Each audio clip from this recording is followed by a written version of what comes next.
People love to talk about the 7 habits of poor people. They make lists. They wag their fingers. They tell you to stop buying coffee, to wake up at 5 a.m., to hustle.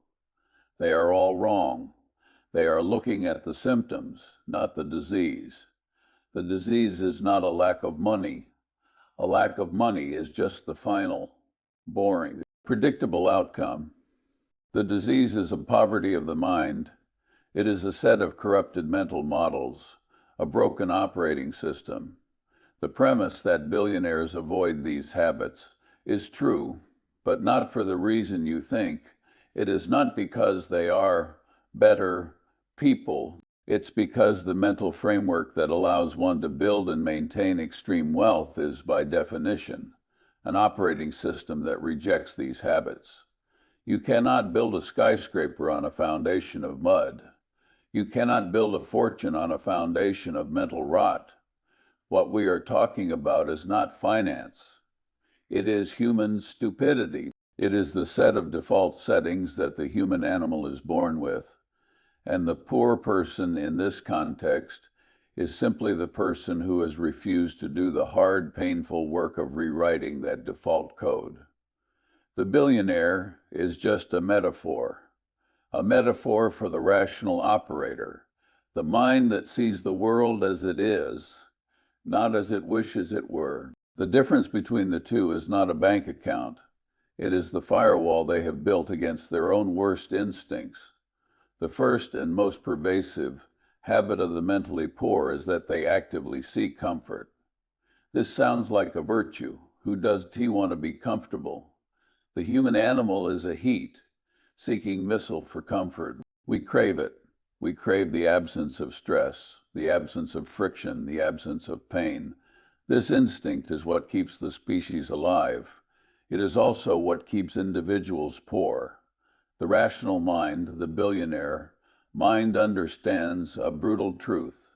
All growth happens at the edge of comfort. All value is created by solving problems. Solving problems is, by definition, uncomfortable. The poor mind is on a quest to eliminate stress. The rational mind is on a quest to harness it. The poor mind sees stress as a threat. The rational mind sees it as feedback, as a signal, as the entry fee for the next level. The person trapped in mental poverty organizes their entire life around avoiding discomfort. They avoid the difficult conversation. They avoid the complex project. They avoid the gym. They avoid the cold call. They avoid the possibility of rejection. They seek the warm, narcotic embrace of the familiar. This is the lobster in the pot of slowly warming water. It feels so nice. It's so comfortable, right up until the moment it's boiled alive. The billionaire mind does the opposite. It actively seeks productive discomfort. They pay consultants to tell them their business is ugly. They hire red teams to break their own security. They sit in meetings and demand dissent, not agreement. Why? Because they understand that comfort is a liar. Comfort tells you you are safe when you are, in fact, stagnating. Stagnation is death. In business, in finance, in biology, anything that is not growing is dying. The poor mind wants to feel good. The rational mind wants to get good. And getting good is almost always a miserable process. The person who avoids all voluntary hardship will be crushed by the first sign of involuntary hardship. And involuntary hardship is the one guarantee in life. The rational operator builds resilience by practicing discomfort.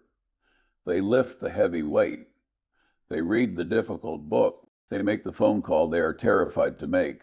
They are building a callus. The poor mind is soft. It has no calluses. And when the abrasive reality of the world touches it, it rips right through the skin. This isn't about masochism. It is about inoculation.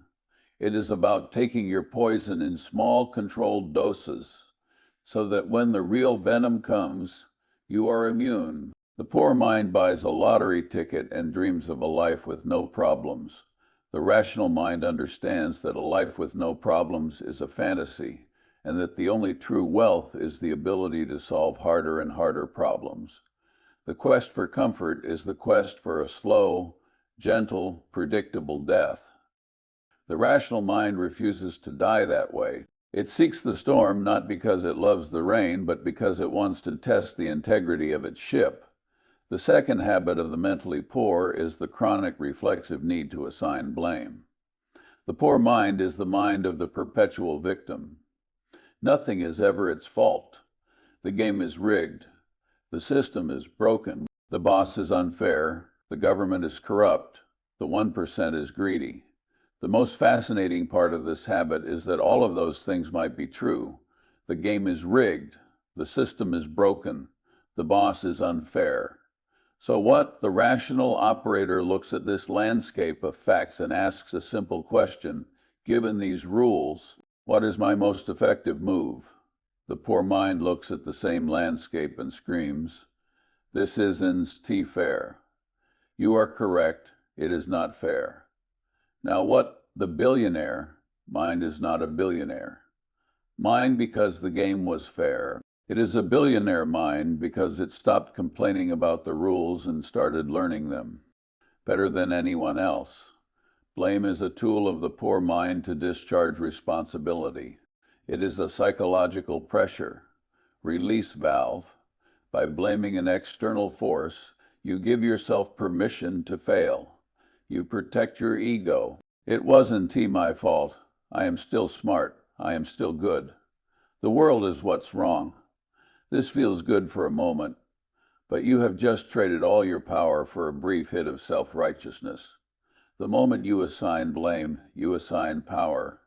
If the system is the reason you are poor, then the system is the only thing that can make you rich. You are now a child waiting for a parent to give you an allowance. The rational mind, the billionaire mind, operates from a place of radical, terrifying ownership. Everything is its fault. The project failed, my fault.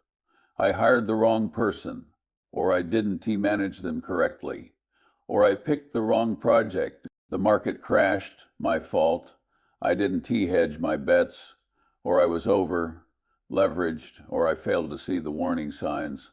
The client left, my fault. I didn't provide enough value, or I failed to communicate it. This is not self-flagellation. It is the ultimate reclamation of power, because if it is my fault, then I can fix it. I can learn. I can adapt. I can build a system so it does happen again.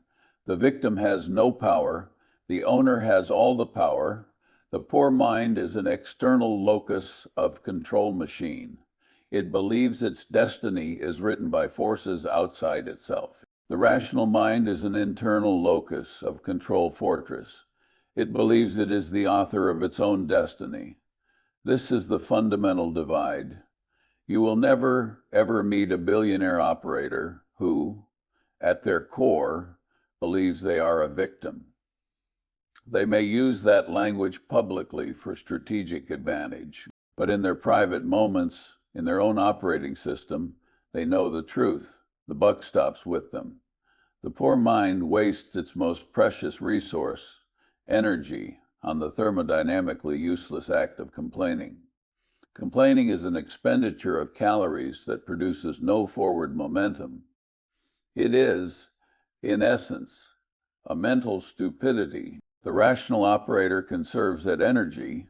They deploy it only where it can create a return on investment, and the highest return investment is always in fixing the problem, not in describing the injustice. Stop talking about the storm, start building the ark, the third, and perhaps most socially enforced. Habit is the seeking of consensus.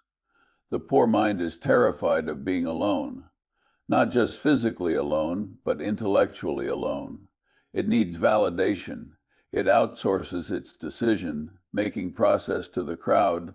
What does everyone else think? Is this a popular opinion? Is this safe? This is another instinct that keeps us alive in a tribe and makes us poor in a market. In our evolutionary past, being cast out of the tribe was a death sentence. To be agreeable was to survive. But the market does not reward agreeableness. The market rewards correctness. Specifically, it rewards being correct when everyone else is wrong. There is no alpha, no excess return in being right when the crowd is right. All the value has already been competed away. All the profit is in the consensus. The billionaire mind understands this. The billionaire mind, by its very nature, must be a contrarian mind. It must be comfortable holding an opinion, a thesis, that 99% of the world thinks is idiotic. It must be willing to look stupid, to be laughed at, to be dismissed. The poor mind cannot bear this. The social rejection is too painful, and so it merges, it joins the herd, it finds safety in numbers. But the herd is a very dangerous place to be. The herd is driven by emotion, by panic, and by euphoria. The herd is almost always wrong at the most important turning points. The herd buys at the top and sells at the bottom. The rational operator is not a herd animal. They are a shepherd, or more often, a lone wolf. They are deliberately standing outside the herd, watching the herd. They are studying its behavior. They are looking for the moments of collective delusion. And when they find that delusion, they make their bet, a bet against the consensus. This is where all the value is created. The poor mind builds its worldview from the outside in. It absorbs the opinions of its neighbors, of the news, of social media. Its beliefs are just a collage of fashionable, low-risk ideas. The rational mind builds its worldview from the inside out. It starts with first principles. It starts with data. It starts with brutal, observable reality. And it builds its own logical structure piece by piece. If that structure ends up looking different from the crowd S, so be it.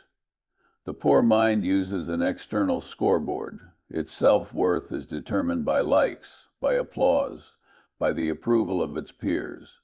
The rational mind uses an internal scoreboard.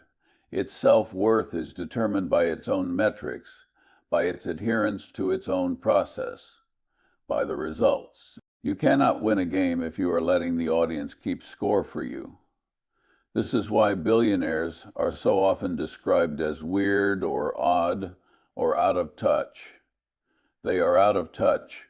They have deliberately disconnected their operating system from the consensus mainframe. They have to. It is the only way to see the board clearly. The poor mind is a slave to public opinion. The rational mind is, at best, amused by it. This leads to the fourth habit, the one that the modern world has turned into a high art form, the tyranny of now. The poor mind has a pathologically high time preference. It wants everything, and it wants it immediately. It cannot delay gratification. This is the root of so much financial and personal ruin. The inability to wait, the inability to plant a seed and leave it alone. The poor mind wants the harvest today, so it eats the seed and it is hungry again tomorrow. The billionaire mind, the rational mind, is a master of low time preference. It is a mind obsessed with compounding. Compound interest is the eighth wonder of the world. Everyone repeats this phrase. Almost no one truly understands it because it doesn't just apply to money. It applies to knowledge. Read one book, you know one thing. Read a book every day for 50 years. You are not just 18,250 times smarter. The knowledge has compounded. The ideas have cross-pollinated. You have built a lattice of mental models that is exponentially more powerful. It applies to relationships. Do one good deed. You are a nice person. Be a reliable value. Giving partner for 30 years. You have built a fortress of trust that can withstand any storm. It applies to skills. Practice guitar for one day. You have sore fingers. Practice for an hour every day for 10 years. You are a master, the billionaire. Mind understands this. The billionaire mind is always planting seeds. They are planting trees under whose shade they never expect to sit. They are operating on timelines that the poor mind cannot even conceive of. The poor mind is thinking about Friday night. The rational mind is thinking about the next decade. The entire modern economy is a conspiracy against patience. Instant credit, on-demand delivery. Streaming now, binge now, consume now. This is a dopamine trap. It trains the human brain to be a rat in a cage, pounding a lever for the next pellet. A brain trained this way cannot build wealth. It is neurologically incapable of it. Building wealth is, by definition, the act of delaying consumption. It is the act of investing, of putting capital, money, time, or energy to work today so that it will produce more capital tomorrow. The poor mind is a consumer. The rational mind is an investor. This manifests in small daily choices. The poor mind gets paid and says, "What can I buy?" It seeks to convert its new capital into an object of depreciating value. A car, a television, a pair of shoes that provides an immediate hit of pleasure. The rational mind gets paid and says, "How can I grow this?" It seeks to convert its new capital into an asset of appreciating value, a stock, a business, a new skill that provides no immediate pleasure, but will produce more capital in the future. This is not about being cheap. It is about understanding the difference between an asset and a liability. The poor mind fills its life with liabilities that cost it time and money. The rational mind fills its life with assets that give it time and money. Patience is not passive. It is not just waiting, it is active, strategic building. It is the most powerful force in the universe, and the poor mind is at war with it. The fifth habit is a favorite of the modern hustle culture. The poor mind confuses activity with progress. It worships busy. Busy is a drug. It is a defense mechanism against the terrifying silence of thinking. If you are busy, you don't have to do the hard work of asking, "Is what I am doing working?" The poor mind is a hamster on a wheel. It is running, it is sweating, it is exhausted, and it is in the exact same place it was yesterday. It wears its exhaustion as a badge of honor. I am so swamped. I am grinding 24/7s. I worked 80 hours this week. The rational operator hears this and is appalled. Not impressed, appalled. Why? Because the billionaire mind is not interested in effort. It is interested in leverage. Leverage is the principle of getting more output for the same input. The poor mind thinks linearly. 1 hour of work equals 1 unit of pay. The rational mind thinks in terms of systems. How can I build a system, a business, a piece of software, a brand, an investment portfolio? That works for me even when I am sleeping. The rational operator wants to be anti-fragile. The hamster on the wheel is the definition of fragile.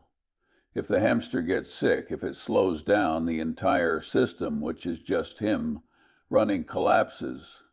The poor mind is focused on addition. The rational mind is focused on multiplication. The billion-live mind looks lazy to the outside world. It is not busy. It is thinking. It is reading. It is saying no. The rational mind says no to 99% of things. It says no to the good idea. So it has the capacity to say yes. To the great one, it says no. To the meeting, it says no to the request. It says no to the hustle. The poor mind, terrified of missing out, says yes to everything. It is a pinball, bouncing from one urgent, unimportant task to another. It is reactive, not proactive. It is a slave to its inbox, to its notifications, to the demands of others. The rational operator is a fortress. It has a moat. It has a drawbridge, and it decides what and who gets to come inside. Busy is a form of mental poverty. It is the inability to prioritize. It is the inability to distinguish the trivial from the vital. The rational mind understands the 80 divided by 20 principle. That 80% of the results come from 20% of the effort. The poor mind, unable to identify that 20%, just does 100% of the effort, all the time. It is a failure of strategy, a failure of thought. The most valuable work a rational operator does looks like nothing. It looks like staring out a window. It looks like taking a long walk. It is in these moments of inaction that the real problems are solved. The poor mind cannot tolerate this. The silence is too loud. It must get back on the wheel. It must feel productive. The billionaire mind doesn't care about feeling productive. It cares about being productive. And it knows the two are almost never the same thing. The sixth habit is the most toxic. It is the only one of the 7 deadly sins that provides zero pleasure to the sinner. It is envy. The poor mind is driven by envy. The rational mind is driven by purpose. The poor mind is a comparison machine. It is constantly looking at what others have. The neighbor S car, the colleague S promotion, the Instagram influencer S perfect life. Envy is the most self-destructive of all the habits. It is, as the saying goes, like drinking poison and expecting the other person to die. The poor mind is trapped in a game of keeping up with the Joneses. But the Joneses are also trapped in the same game. It is a game with no winners. It is an infinite, self-consuming spiral of misery. The billionaire mind, the rational mind, hates envy, not for moral reasons, but for practical ones. Envy is a distraction. It is a waste of energy. It clouds judgment. You cannot make a good deal if you are envious of the person across the table. You cannot build your own company if you are obsessed with your competitor's success. You cannot find your own path if you are staring at someone else's map. The rational operator is running their own race. They are competing against one person, themselves, yesterday. They are not using an external scoreboard. They are using their internal one. The question is not, am I doing better than Bob? The question is, am I adhering to my process? Am I closer to my goal today than I was yesterday? The billionaire mind seeks to create, not to covet. When the poor mind sees someone successful, its first instinct is resentment. Envy, they must have cheated. They got lucky. It is unfair. This again is the victim mentality. It is a way to protect the ego. If I had their advantages, I would be successful too. When the rational mind sees someone successful, its first instinct is curiosity. How did they do that? What systems did they build? What mistakes did they make that I can avoid? What can I learn? The poor mind sees a successful person as a threat. The rational mind sees a successful person as a data point. Envy is a confession of inferiority. The rational mind refuses to make that confession. It is too busy working. The obsession with what others have is a symptom of not knowing what you want. The poor mind has no defined purpose, so it defaults to the purpose of its environment to acquire the same trinkets everyone else is acquiring. The rational mind has a mission, a problem it wants to solve, a system it wants to build, a truth it wants to discover. This mission is so all-consuming that it simply has no time for envy. The goals of others are irrelevant. Envy is the single greatest destroyer of financial and personal peace. The rational billionaire mind avoids it like the plague, not because it's nice, but because it is stupid. And the rational mind has an allergy to stupidity. This all leads to the 7th and final habit, the bedrock upon which all other failures are built. The habit of ignoring reality. The poor mind lives on a diet of wishful thinking. It survives on hope. Hope is a narcotic. It is a deliriant. It makes the unbearable present tolerable while guaranteeing a disastrous future. The poor mind hopes the lottery ticket will hit. It hopes the economy will turn around. It hopes the boss will suddenly recognize its genius. It hopes its debt will magically disappear. The billionaire mind does not hope. The billionaire mind calculates, it prepares, it acts. The rational operator is a machine for radical acceptance. It is obsessed with seeing the world exactly as it is, not as it wishes it were. This is the hardest work of all, because the world, as it is often brutal, unfair, and chaotic. The poor mind cannot face this. It builds a fantasy world, a world of shoulds. People should be fair. The market should go up. My hard work should be rewarded. The rational mind deals in is. People are self-interested. The market is a manic, depressive. The world does not owe me a living. I must create value and capture a portion of it. The billionaire mind is constantly testing reality. It is running experiments. It is seeking disconfirming evidence.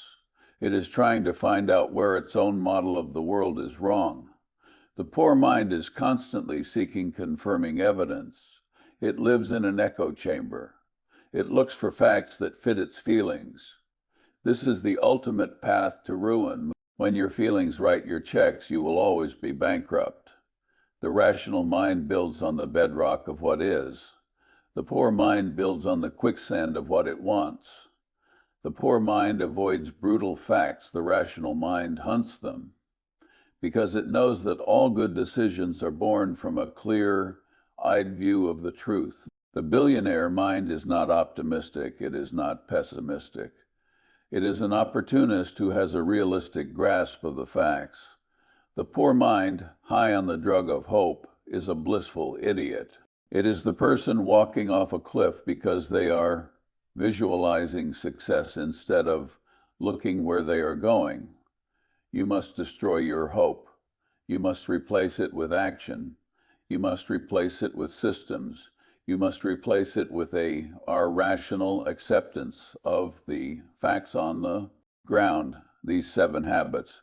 They are not habits, they are defaults: comfort, blame, consensus, impatience, busyness, envy, delusion. This is the factory setting for the human animal. This is the path of least resistance. This is the software that runs in the background, consuming your resources, ensuring you remain exactly where you are. The billionaire mind, the rational mind, is not a different kind of mind. It is simply a mind that has made one decision, the decision to stop running the default program. It is the decision to do the hard, painful daily work of rewriting that code. It is the decision to see the world as it is. It is the decision to take ownership. It is the decision to think for yourself. It is the decision to delay gratification. It is the decision to value progress over activity. It is the decision to run your own race. It is the decision to face reality. This is not a list of 7 things to do. This is a singular philosophical shift. It is the shift from being a victim of your own hardware to being the engineer of it.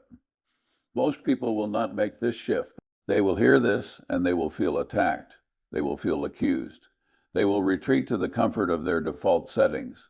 They will go to the comments to argue for their limitations. They will prove the rule. The only question is, what limitation are you arguing for? Which of these habits did you hear that made your skin crawl, that made you defensive? That's the one.